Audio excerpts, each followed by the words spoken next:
Iran బతిన్లాడుతోంది అని Trump పదే పదే చెప్తున్నాడు. నిజమా? కాదా? అంటే ఇరానియన్ మీడియా ఏదైతే ఈ ఆహ్, పహ్లావీకి అనుకూలంగా కానీ, లేదా ఈ ఖొమైనీకి అనుకూలంగా కానీ లేని అటువంటి మీడియా, ఒక న్యూట్రల్ మీడియా వాళ్ళు ప్రొజెక్ట్ చేస్తున్నదేంటంటే, ఇరాన్‌కి సంబంధించినటువంటి పెజెష్కియాన్ని అసలు పట్టించుకోవట్లేదు అక్కడ ఐఆర్‌జేసీ.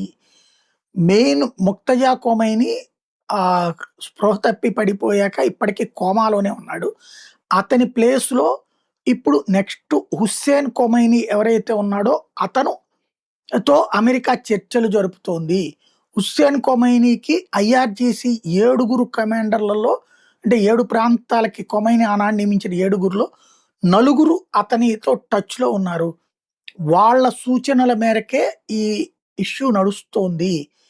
అయితే నేరుగా కూర్చోలేదు అమెరికానును, ఇటు ఇరాను. అమెరికా తనకేం కావాలో పాకిస్తాన్ ద్వారా చెప్తోంది, కబురు చేస్తోంది. ఇరాన్ తనేం చేయదలుచుకుంటుందో పాకిస్తాన్ ద్వారా కబురు చేస్తోంది. తప్పించి నేరుగా చర్చలైతే జరగట్లేదు అన్నటువంటి మాట చెప్తున్నారు.